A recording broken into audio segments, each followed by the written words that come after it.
안녕하십니까. 오세아니아 위클리 이번 주 순서 시작합니다. 지난 2003년 김세진 회장이 로토루아에서 시작한 가츠비 식당은 2010년에는 오클랜드에 진출했고 지금은 뉴질랜드 전국에 21개 브랜치를 가지게 된 대기업으로 성장했습니다.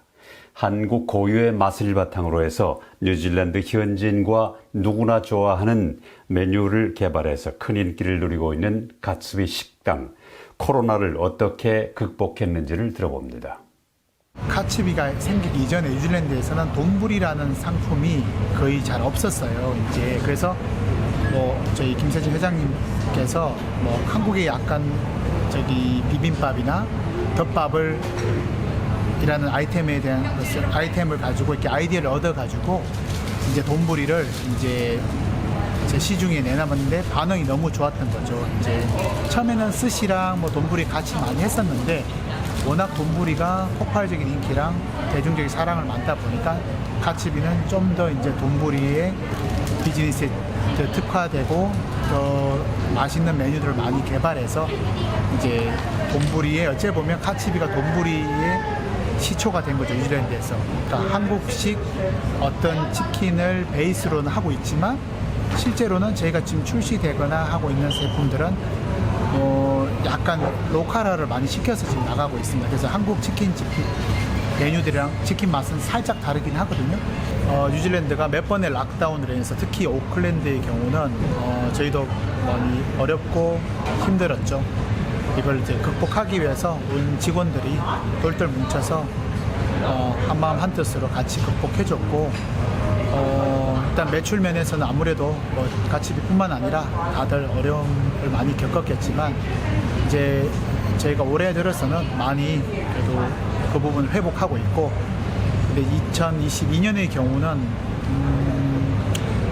인력 수급이 해외에서 지금 전혀 안 되고 있고 뉴질랜드 인구가 지금 줄고 있다고 들었는데 그러면서 지금 아무래도 고용 문제, 채용이 지금 많이 안 되다 보니 좀 어려움을 겪고 있습니다. 그리고 저희는 지금 지난 2년간의 코로나 시대에도 불구하고 많은 매장을 추가로 오픈을 하다 보니 아무래도 다른 데보다 더욱더 고용적인 문제, 특히 인력 채용 문제, 맨파워 문제가 가장 저희에게는 어려운 숙제가 앞으로도 될 것 같습니다.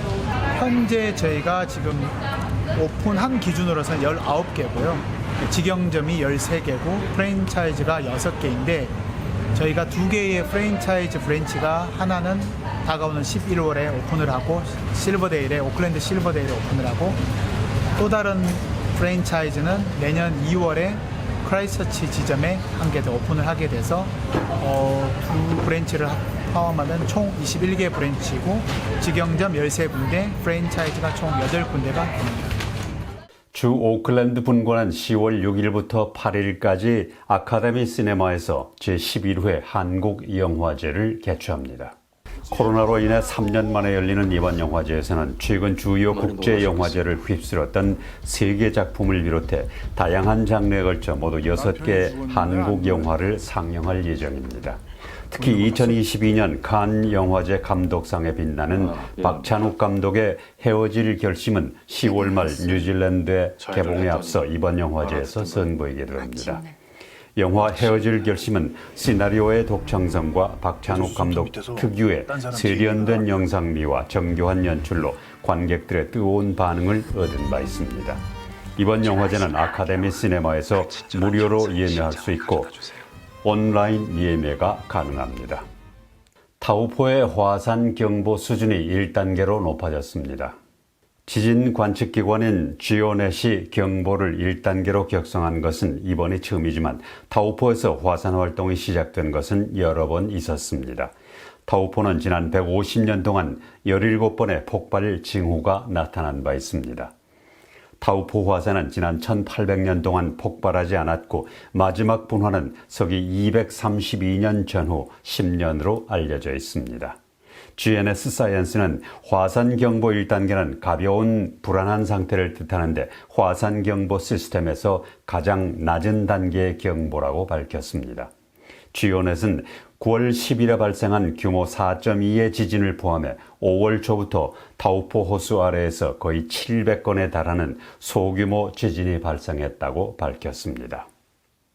코로나 규제가 풀리면서 모든 것이 정상을 되찾아가고 있습니다만 각 업계에서는 일손 부족을 호소하고 있습니다.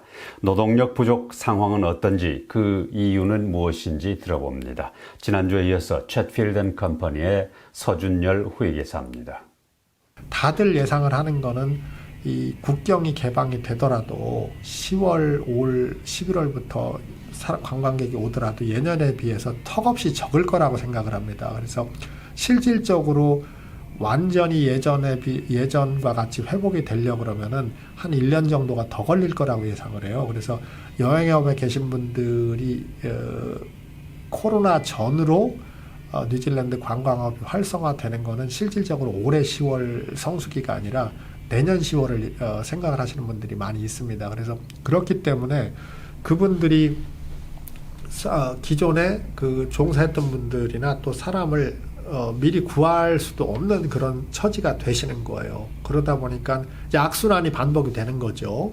워크앤인컴에 가서 사람들을 소개를 받아서 전화를 해보면 10명을 전화를 하면은 전화 연결되는 사람들도 많지 않고, 인터뷰를 오겠다고 10명이 약속을 했으면은 실제로 인터뷰 오는 사람이 한 명도 되지 않는다고 합니다. 비율이. 뉴질랜드가 이미지가 한국에서 요즘은 어떤 이미지로 비치고 있는지, 아직도 뭐 이렇게 가고 싶고 선호하는 지역인지, 아니면은 뭐 이제 뭐 호주나 뭐 캐나다에 비해서 뭐 잊혀진 지역인지, 그건 뭐 제가 알 수가 없으니까. 근데 여러분들이 얘기하시는 거 들어보면 아직까지도 뉴질랜드에 대한 이미지는 한국에서 나쁘지 않은 걸로 저도 들어서 알고는 있습니다. 올해 뉴질랜드 지방선거는 지난 16일에 시작돼 10월 8일까지 투표할 수 있습니다. 유권자 등록을 한 사람에게는 우편으로 투표용지와 안내서가 발송됐는데, 지역사회를 위해 성실하게 일할 사람을 찾아 기표한 다음 동봉된 반송봉투에 넣어 오는 10월 8일 정오 이전까지 반송해야 합니다. 지방선거에서 선출된 사람들은 각종 공공요금을 결정하고 도시기획을 감독하며 쓰레기 수거와 공원, 도서관 등의 서비스를 제공합니다. 뉴질랜드에서는 모든 지방의회 선거가 우편 투표로 실시되는데, 배달된 투표용지에 기표한 다음 10월 8일 정오 이전에 반송해야 합니다. 엘리자베스 2세 여왕이 세상을 떠나자 뉴질랜드가 공화국이 돼야 한다는 논쟁이 일고 있는 가운데, 이 문제를 놓고 마오리 지도자들은 서로 다른 의견을 내놓고 있습니다. 마오리당의 공동대표인 라위리 와이티티는 영국의 왕이 뉴질랜드 국가원수 자리에서 내려와야 한다고 주장하고, 와이탕이 조약에 따라 뉴질랜드가 앞으로 나아가야 한다고 말했습니다. 그러나 많은 마오리들은 원래 와이탕이 조약 파트너인 영국 왕실과의 관계 변화가 마오리들의 권리를 위협할 수 있다고 우려하고 있습니다. 만약 뉴질랜드가 공화국이 된다면 와이탕이 조약이 보호될 것이라는 법적 또는 헌법적 확실성은 없는 상황입니다. 뉴질랜드 방위군은 제2차 세계대전 중 솔로몬 제도에서 나란히 싸웠던 동맹국들과 함께 피지에서 대규모 군사훈련에 참여하고 있습니다.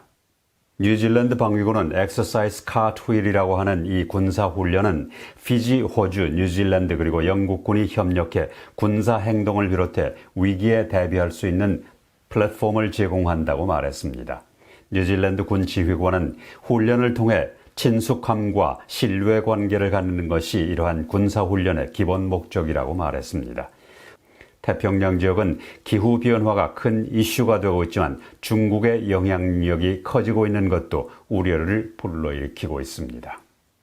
국립수질대기연구소 리와에 따르면 뉴질랜드는 이번 여름이 사상 최대로 더울 것으로 예보하고 있습니다. 지난 겨울 뉴질랜드에는 예년보다 많은 비가 내렸고, 지구 반대편인 북반구는 심각한 무더위를 보냈습니다. 뉴질랜드의 경우 바닷물의 온도가 상승하면서 공기를 데워주어 사상 최대의 무더운 여름 날씨가 될 것으로 예상됩니다.